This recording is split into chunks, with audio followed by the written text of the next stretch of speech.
每天晚上都睡不着觉，我还吃安眠药，然后浑身起了湿疹，哇，每天都我腿整个脖子全都烂掉了，然后精神压力就特别大。19年这话就变成现实了，所以才过了6年的时间，就啪啪打脸。对，你的票1分钟就卖完。不可能，我就开始找那些就是网站什么的，然后那个我的帮朋友就发各种售罄的截图。果然是嚎啕大哭。像每一次出行在机场的时候，面临粉丝接机，你一般会怎么应对呢？跑。明年将迎来30岁，怎么看待这个年龄呢？年龄会给你有危机感吗？没什么太大危机感吧。其实我现在29跟30有多大区别？没有什么，可能到35岁的时候会就又不太一样。站在舞台上那种幸福感，你可以用一句话来描述吗？这种幸福感可能真的是，就是幸福。就整个世界都是你的，整个世界都在我脚下，我感觉。我堂吉诃德，你这个戏里面，你印象最深的一句台词有吗？去战那遥不可及的心。我喜欢提问，因为每一次对话都能让我走近一个人。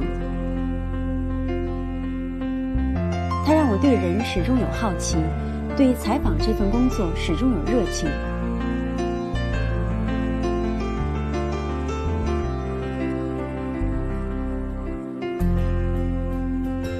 在大众眼里，他们是明星；在我看来，他们则是跟我们一样有故事的人。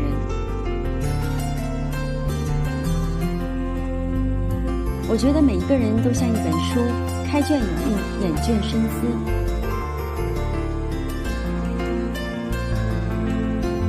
人本关爱是我解读的方式。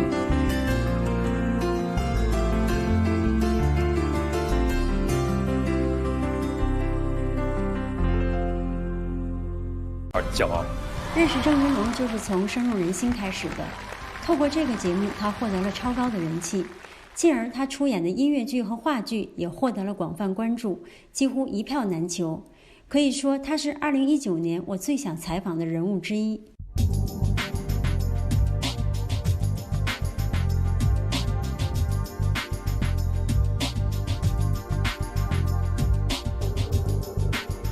我现在是在上海，这里呢是上海一个比较中心的地带。从北京出发的时候呢，天气已经很凉了，但是上海这个时候的天气刚刚好，非常的舒服。一会儿呢，我约了郑云龙，这个采访呢其实约了好长时间，特别欣慰的是能在2019年达成这个愿望。今年19年，你的音乐剧，是摇滚年代往前推，就是信。还有谋杀歌谣，这3部哈。作为演员来说，他在每一轮演出的时候，在心境上会有明显的不同吗？会，我第1轮演信是去年的时候，然后，那1年发生了很多事情，也经历了很多新的东西，体验了很多新的人生的事件，那你会有很多新的感触，你都会放到台上。因为我不知道为什么，就是一演出就很兴奋，一演音乐剧的时候，就一站在舞台上，你就是一个耗电模式哈。对，等我开始后场的时候，我就可能已经变成那个人了，就不会再去想很多演，就是享受舞台，在舞台上演这个角色的人生。站在舞台上那种幸福感，你可以用一句话来描述吗？这种幸福感可能真的是，就是幸福。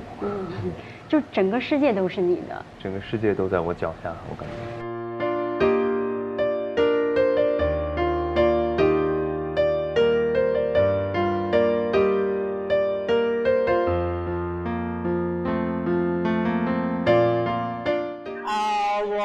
我来自广东。你之前看过他其他的戏？看过《旮旯》，然后看过《云上之声》，看他单人剧是第一次，之前都没抢到。我是山东人，但是我在上海工作，我好多票根，我资深剧迷，对话剧、音乐剧都看了。其实就是不管他是演话剧还是演音乐剧，都是有他自己的独特的地方。我是上海的，我本来就是音乐剧和歌剧这种的爱好者，然后因为去年通过深入人心了解到了就是我们中国的音乐剧，之前呢，主要关注呢还是在欧美的那一块百老汇的音乐剧为主的。其实很多时候看剧也并不是觉得这个剧完全无可挑剔了，肯为花钱，主要也一方面也是为了支持。就是有人买票了，那越来越多人走进剧场，那这个剧这个行业才能继续进行下去。我来自江苏，然后在上海上学。这是你第一次看他的剧吗？没有，看了好多次。要不就是你从哪儿来？从长沙梅溪湖。你是什么时候到的？今天下午大概3点钟左右，然后赶大概凌晨的飞机回长沙。你是第一次看的戏吗？并不是，5月份的时候也来过一次，是看《漫长的告白》。我觉得他本人就很迷人，然后艺术也很迷人。我第一次看是4月21号的信，刚好是和我东野圭吾嘛，是日本的一个作家，然后刚好与我的专业有一些关系，然后我就更加感兴趣，我就加入了抢票的阵营。第一次看他剧场的话，就是说他演谁就真的是谁，就是说他在台上就不是郑云龙，就是他那个角色，他演信他就是那个哥哥。我从北京过来，为了看周云龙摇滚年代专门过来的。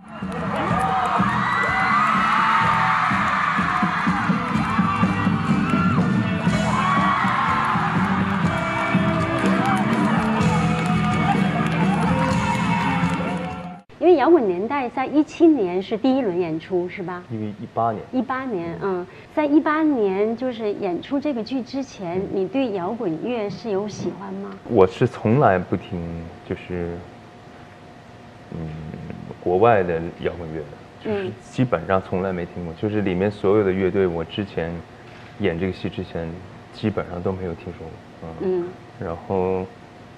因为第1轮制作人是刘令飞，刘令飞是我他喜欢摇滚乐，对，他是摇滚乐迷。对。然后这个戏呢是他的一个梦想。然后，所以当时找我的，我记得很清楚，我们俩在他家楼下吃烤串儿，然后他说大龙，你愿不愿意演我这个戏的这个 Stacy？ 我说我不愿意，我说因为我对这个音乐风格特别陌生，然后我对这种角色以前也从来没有演，就以前都演的比较正常的人多一点，也不是说比较正常，就是古典风格的多一点。所以这次也是挑战挺大，想了挺久。对，所以我脑补一下，当时刘令飞跟你一起吃烤串啊，说这个话的情景，就是应该反差挺大吧？他应该热血沸腾。然后你其实他也一开始没有说就是把这个角色设定的让我演的，其实之前还是他有别的演员的设定，然后他就怎么都觉得不对，因为他觉得那个年代的美国的成功的乐队的主唱的标准配置都是要有一个很好的外形条件，然后有一头长发，都是基本上是这种风格的主唱。所以他觉得我可能外形会像一点，但是唯一的最大的问题就是唱，因为这个歌都对我来说难度太大了，因为你要有，而且都非常经典的，对，又经典，然后又高，因为摇滚乐非常高的调都非常高，所以对我挑战非常大。所以那这个就算是恶补嘛，就在唱段上对，唱段上恶补。因为我会听很多这个原著，就因为我们这个在戏里的很多歌都已经改编过了。去找那些这乐队原来在原著的那个音乐去听，然后包括会听一些很多乐队其他的歌，就这些乐队其他的歌，然后慢慢了解一下他们，然后再学习嘛，慢慢模仿唱，模仿他们的情绪的表达方式，包括主要是嗓音的控制很难。然后在演出之前后场的时候，你还会有些许紧张吗？有的时候会，演新戏的时候会。我演德林慈禧的时候，整个上半场手都是抖。真的就是你们看不到，因为我把手放到了后面。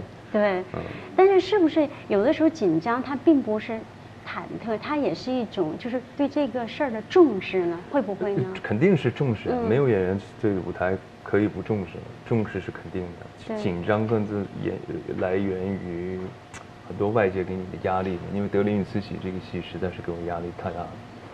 我上台的前一刻我都不知道我在台上会是什么样子。这个，你虽然有经过好多次彩排、好多次排练，但是当真正首演的时候，还是会特别兴奋、特别紧张。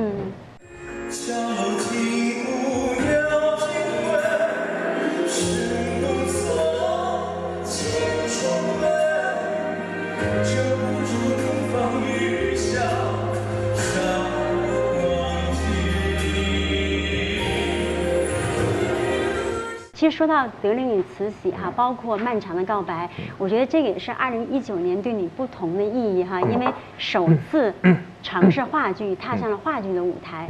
那我觉得当德龄与慈禧跟你发出邀请的时候，能应下这个邀请是需要勇气的。我说的不过分吧？不过分。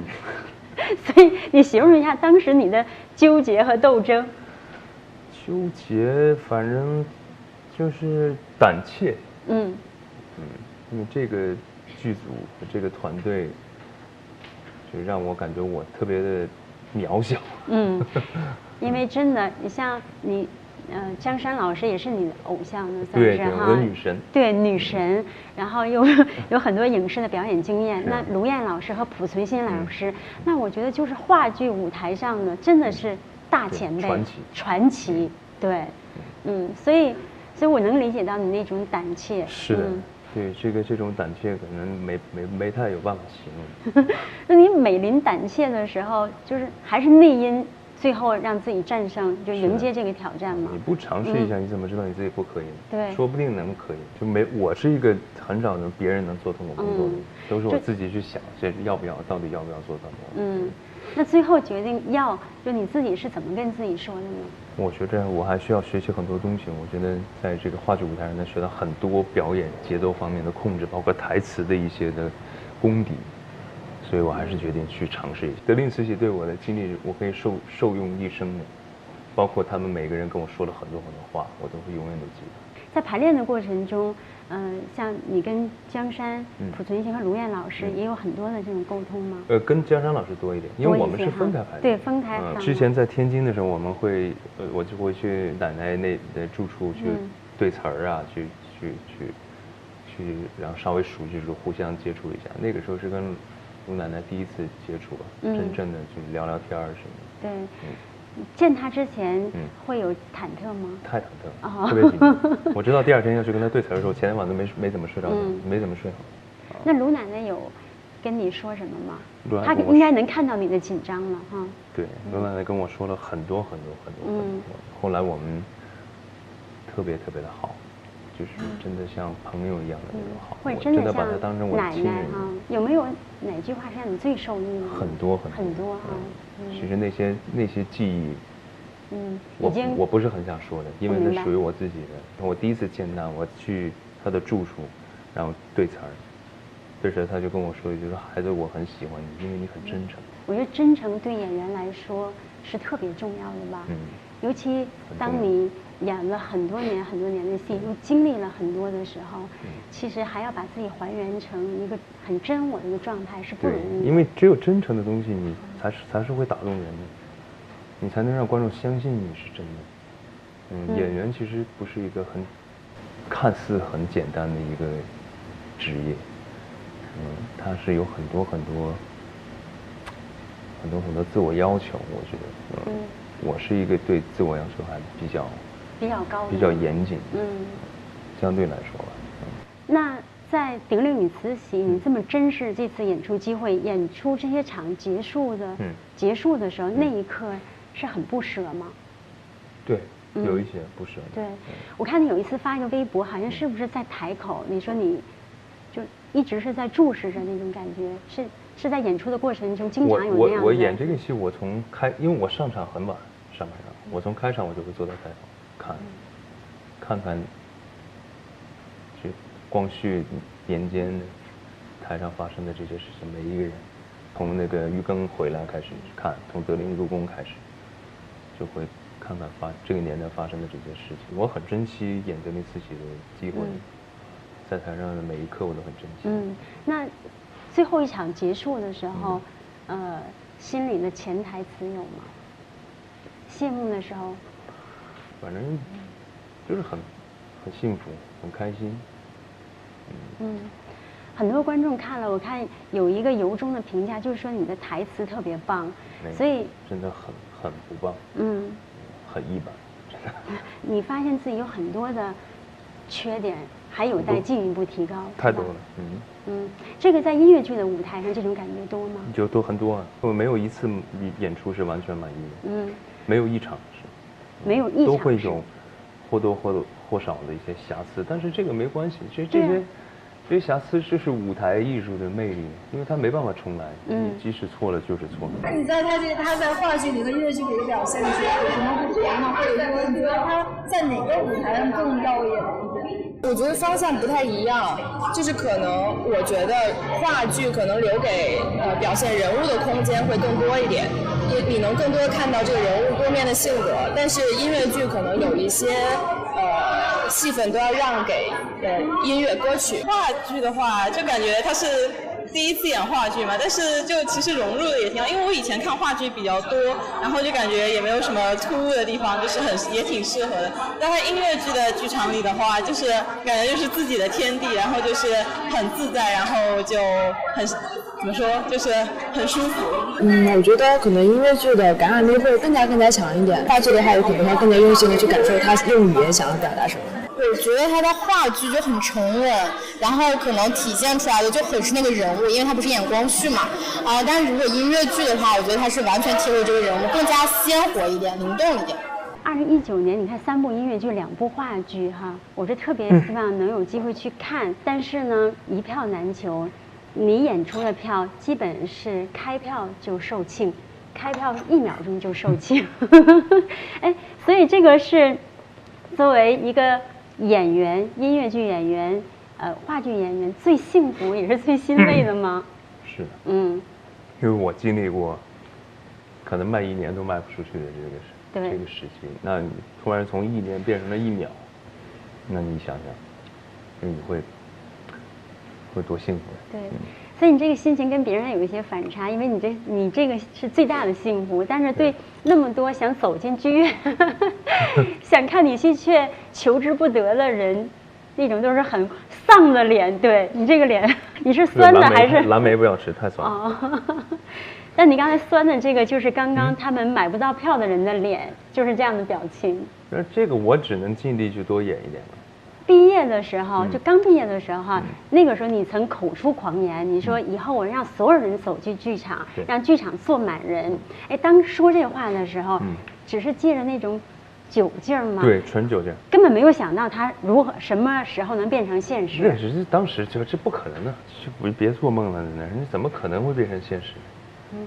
剧场这么大，上千人的剧场，但那个时候马路上有几个人知道音乐剧？他们会去买票去看吗？不可能的。说这话的时候是13年吗？刚毕业那会儿。19年这话就变成现实了，所以才过了6年的时间，就啪啪打脸。对，所以是严重超出预期。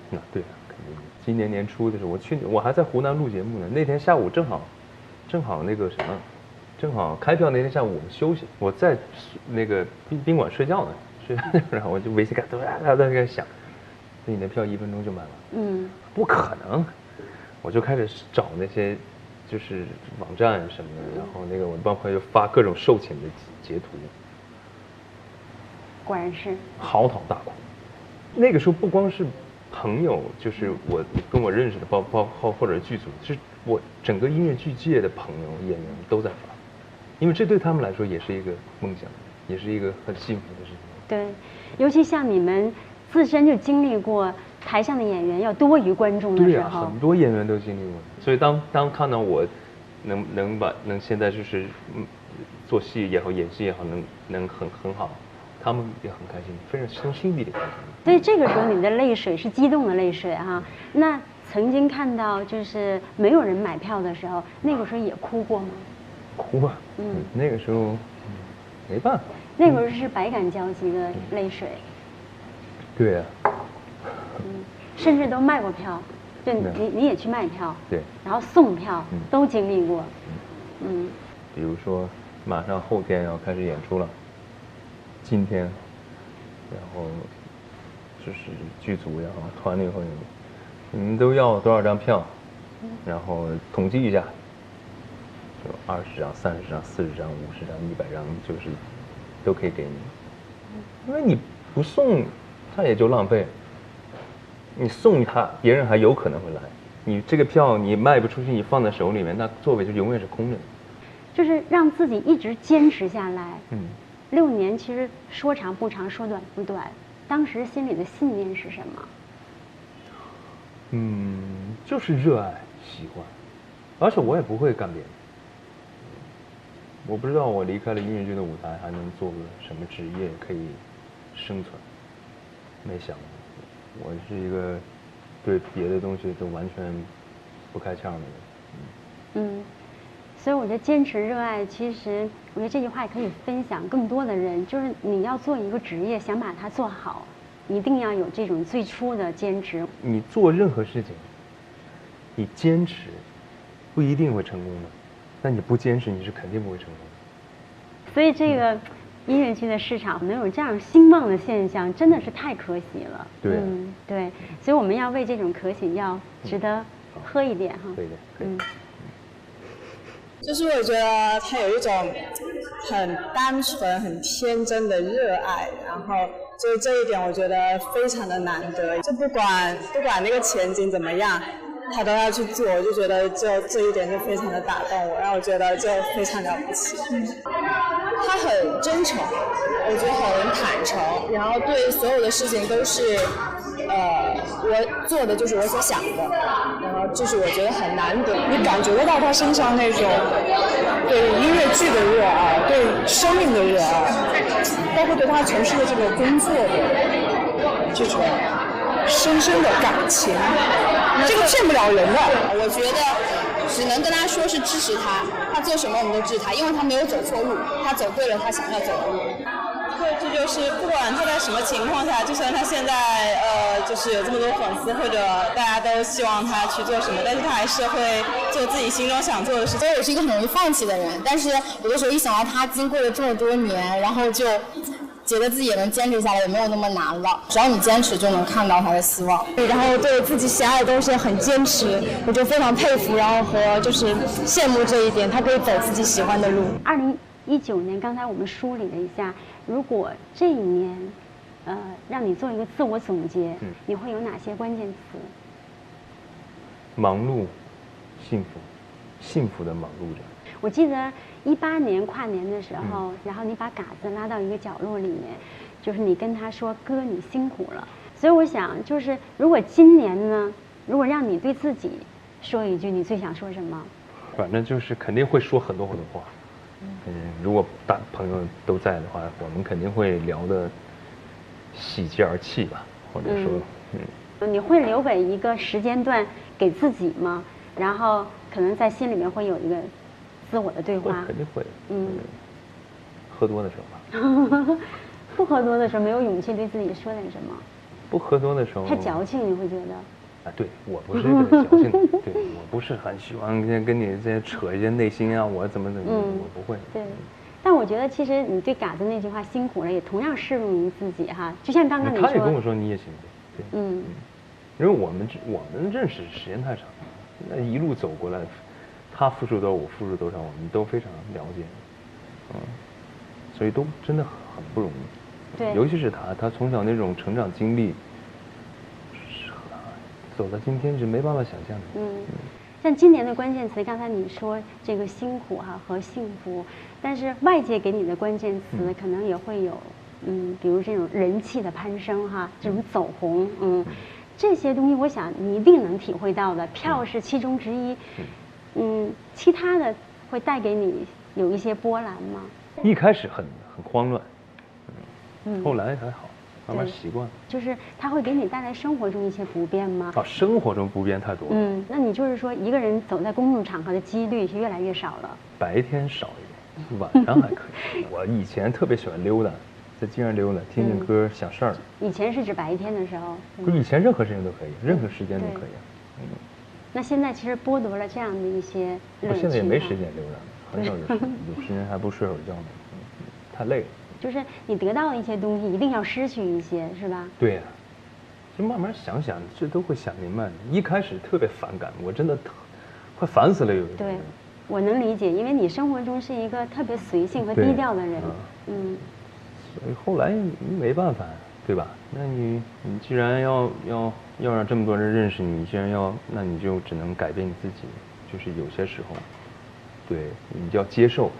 你的新的生活也好，新的人生，你都要接受。像每一次出行在机场的时候，面临粉丝接机，你一般会怎么应对呢？跑，我走路非常快。我觉得，对，以我的速度是一个很快就上车。你跑是有点逃避的感觉吗？不是，我就觉得没什么必要大家这么做。也没有什么可说的。我从来不说话，就是我觉得这个意义在哪里，就是我们不太理解这个。但我觉得他们都懂你，就是比如你的跑，或者是你不说话，他们对他们来说也无所谓。像你在舞台上谢幕的时候，导演说。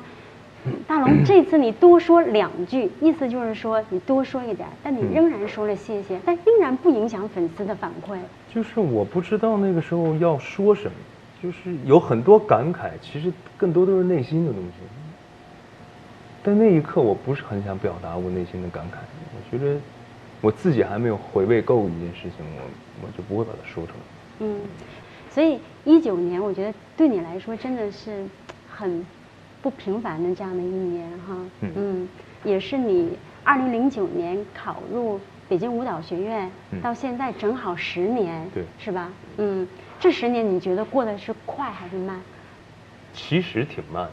据说是在演《蝶恋与慈禧》这个期间，你们这个舞蹈学院的老师和同学有了一次聚会，对，18个人是吗？没去那么多，去10个人左右。这是10年第一次聚？不是第一次，这次算人去的比较齐的一次，比较齐的一次，包括肖杰老师也都参与了。小军老师，对我的2个班主任都去了。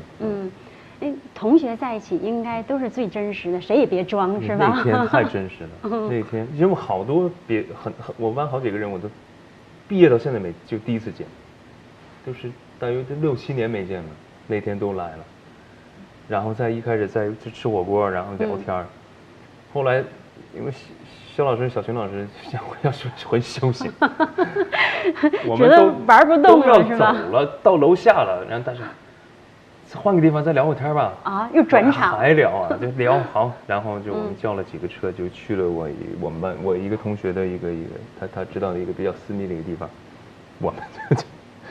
又唱又跳又喝。那你像有好多同学都好多年没见了，那一见面变化大吗？就你刚坐下来会感觉变化挺大，但聊着其实都没怎么变，对，就是性格什么还是像原来一样。外在的变化大吗？外在的大，我感觉大家好像都很瘦现在。都要比上学时候瘦好多。真的吗？我以为他们有变胖了。男孩都变胖了，女孩都变瘦了。但是这10几个人现在还站在音乐剧舞台上的有几个人？3、4个吧。哇，比例这么小这个又是让人很感叹的。所以你们喝酒的时候，是不是这个也是一种感叹？倒没有，就是每个人路不一样啊，每个人想要的东西也不一样，对不对？他们都按照他们自己想要的生活发展得很好。你感觉不到他们隐隐的那种遗憾吗？有，是吧？真的喝多的时候，大家都说我们还是想去舞台上演出的，去怎么样？现场同学们有说到，大龙你有什么变化？有说这些吗？说我老了。说你老了，这是他们嫉妒啊。嘎子也经常这么说，他说：“哎呀，我认识你的时候，你19岁，那个时候皮肤啊，什么，哎呀，你那个眼睛啊，现在依然清澈呀。现在可能就是你。”就是没有说是你19岁个29，就是这个变化肯定特别大。对，嘎子老说你当时有高原红，我想你也不是从西藏来，从青岛来的，怎么还有高原红呢？这个我也不知道，就是我这块永远是红色的，就是这里，然后后来不知道哪一年就突然好了。那大家说到变化，有没有说到你，比如说那个时候上学的时候是话更少吗？有吗？我上学时话挺多的，很多时候都是你小时候是一个性格，长大就完全变成另外一个人。在同学眼里你是帅的吗？比如说在大学的时候，你不是最帅的。我跟嘎都不算，其实。真的？那你们班真是藏龙卧虎啊！我们班有几个男孩特别帅。那得有多帅呢？非常非常帅。哇！他们现在还在舞台上吗？不在。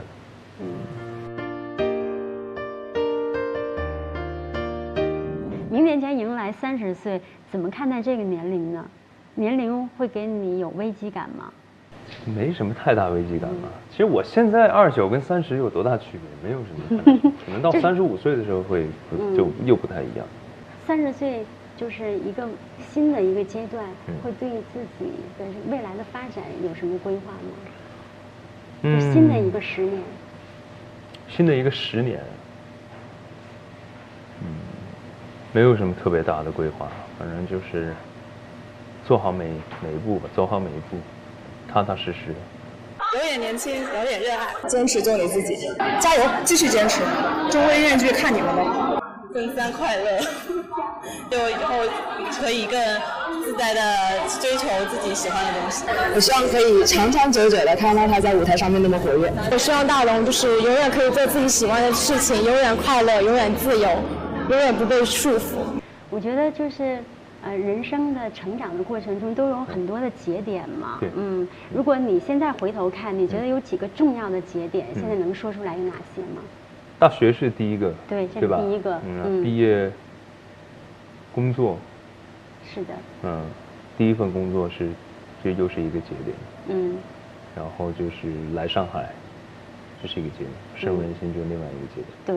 对，我也是觉得是这几个节点对你来说非常重要。对。刚刚你说第一个节点是来上大学，那个时候是家里人送你过来的，还是你自己一个人过来的？你不希望他们送你过来吗？对。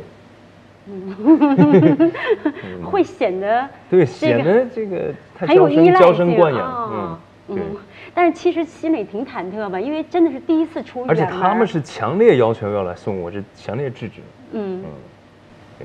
但是有点叫什么，就很冲硬的那种感觉。其实自己还是带着忐忑就是来到这个北京的。没有什么忐忑，那个时候更多是兴奋，就盼不得赶紧开学。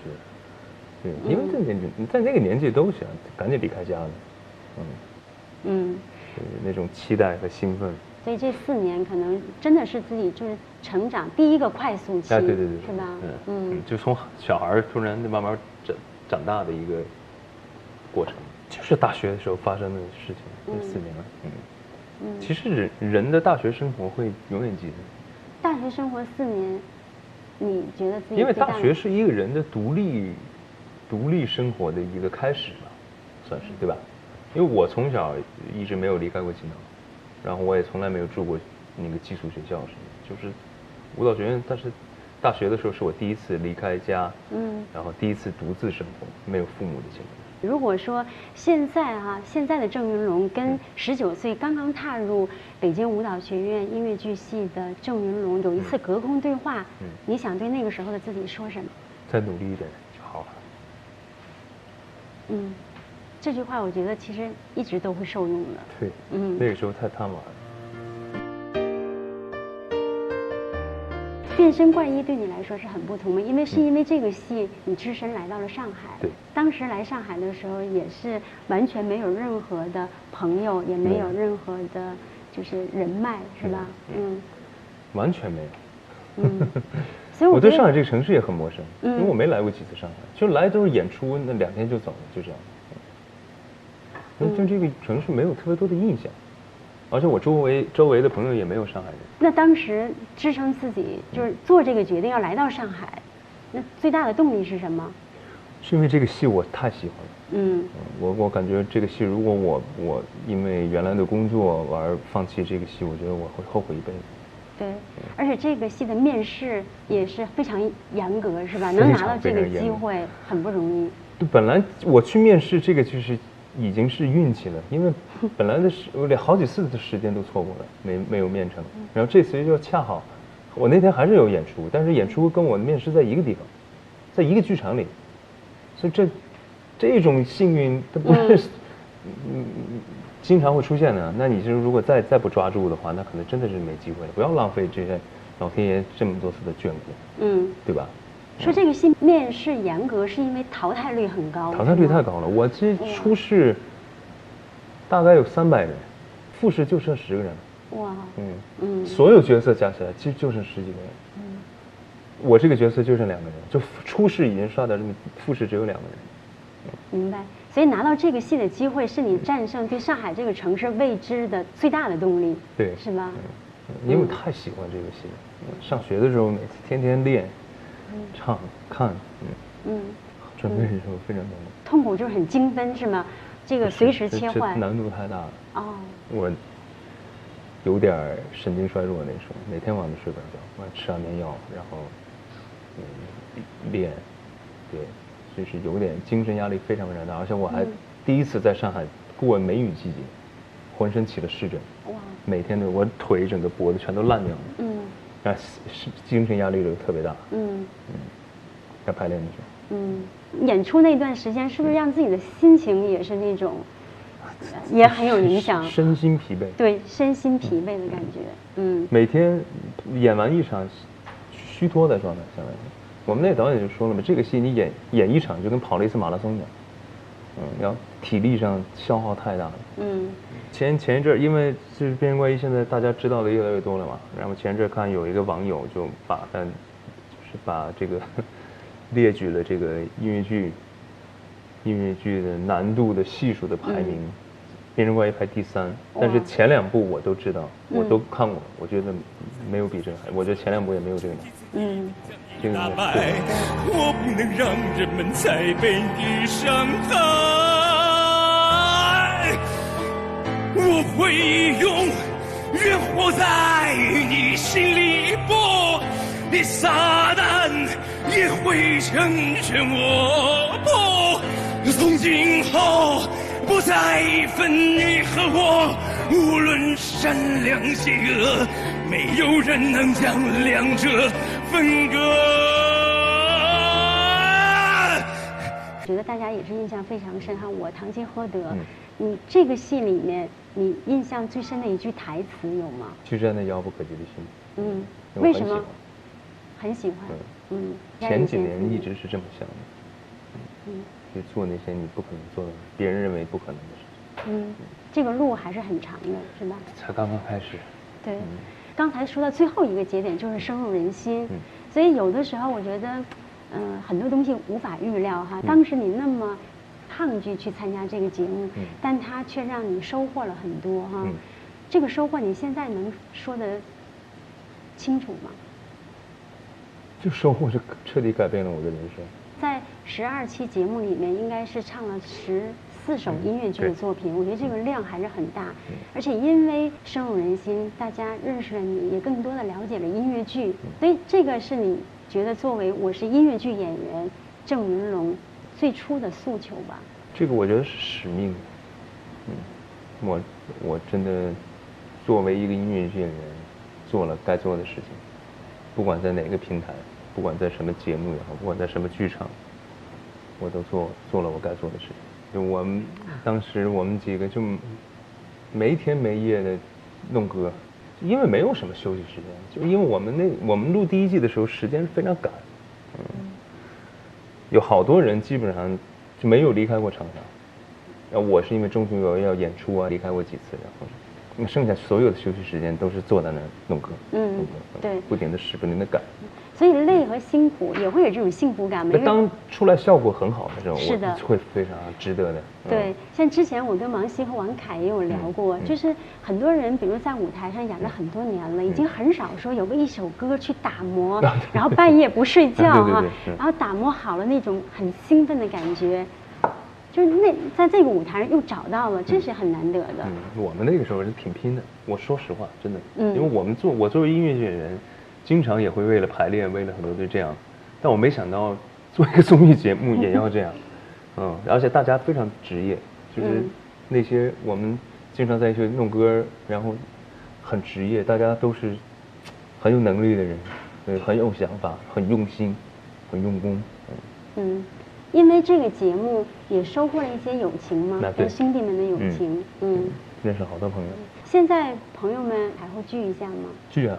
经常聚，我觉得好多人都在上海的，在上海的我们经常聚，包括他们什么时候来上海演出做活动，都会给我发个微信问我在不在的话，我们就一起吃个饭。前2天我跟盛全、小鹿、冰豪和彭姐梁鹏杰一起吃饭，然后很有意思的一点，他们3个甚至就在一个剧组排练，拍一个音乐剧。这么巧？对，然后他们3个从进了饭店，大约2个小时之内聊的全都是音乐剧的事情，就这个是我没有想到的。他们就是这个职业和这种音乐剧这个对他们产生了兴趣，所以这个是我很开心的，因为我感觉。如果他们真的很用心去做，他们会做好的。而且对这个行业的发展也是有意义的。其实现在想学音乐剧的孩子们越来越多哈，那有哪些心得和建议可以跟他们分享的？就是希望他们能热爱上这个职业，然后为了这个职业愿意坚持坚守，努力。那依你的就是体会，你觉得作为一个音乐剧演员要具备哪些素质？任何一个演员都是要有天赋的，这是最重要的。做艺术这行，其实我跟你说，天赋一定是大于努力的。经常有人说哈，做演员要不就是祖师爷赏饭吃，要不就是老天爷赏饭吃。你觉得你是什么？都有吧，反正就是，我有很多是遗传我妈妈的，我妈妈遗传的多一点。对，因为妈妈是一个京剧演员嘛，曾经，对，那你小的时候应该是在后台长大的吧？也经常看妈妈在舞台上演出，但那个时候你并没有说对舞台有多么向往。太小了，太小了，我2岁3岁就坐在后台看京剧了。对，当时一出发好几个月。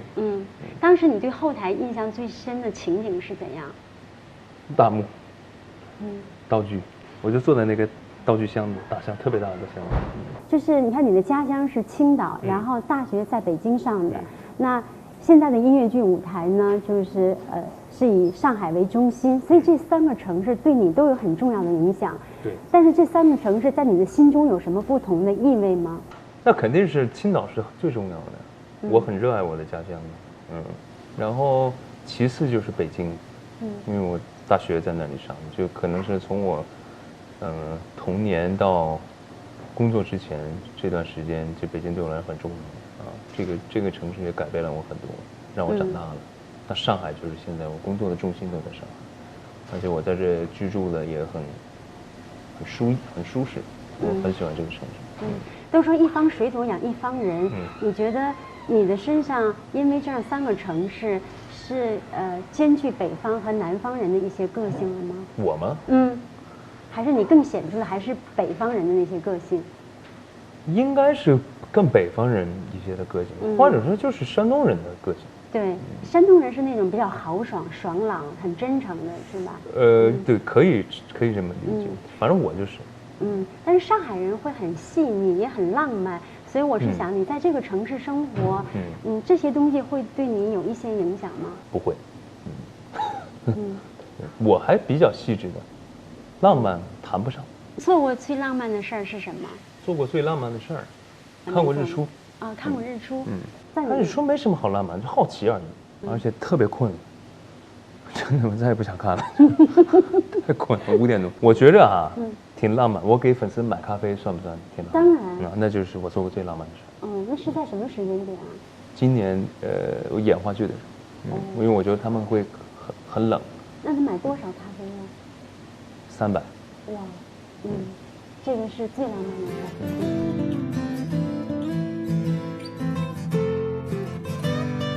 一直是被提问对象，如果给你一个机会向粉丝提问，你会问什么？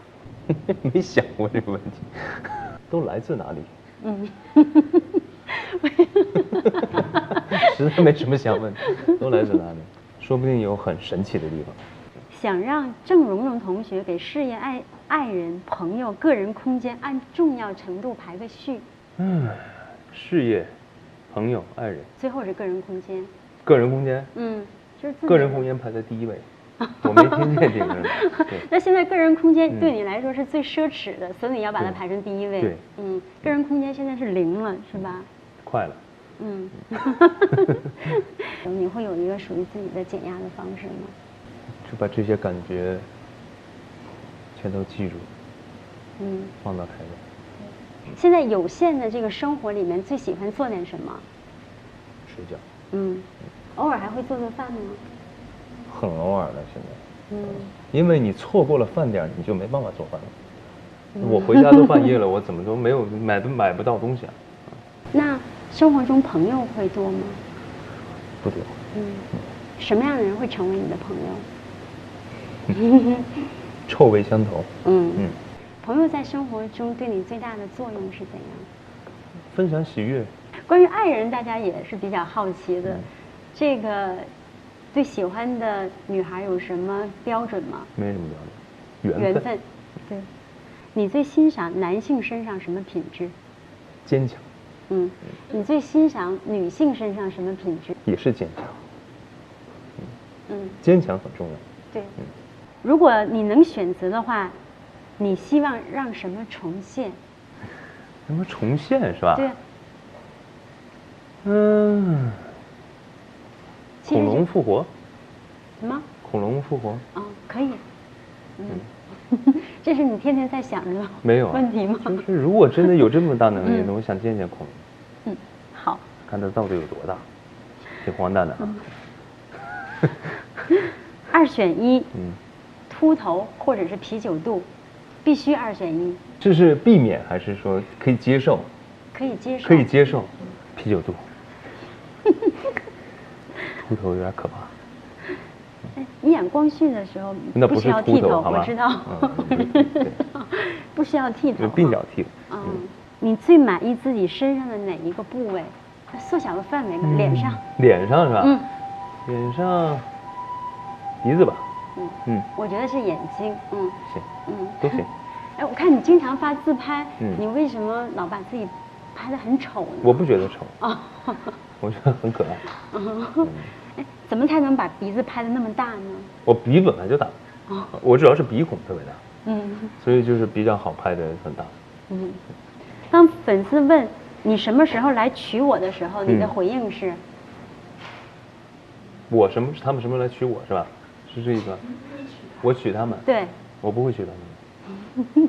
就这么说吗？一点余地都没有。对。我为什么要会娶一个不认识的人呢？对不对？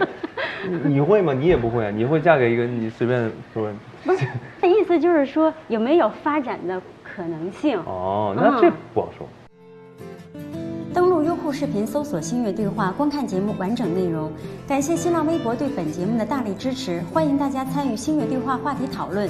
更多节目精彩内容、幕后花絮，请关注星月对话官方微博和星月飞扬微信公号，参与互动、转发和评论，赢取更多礼物。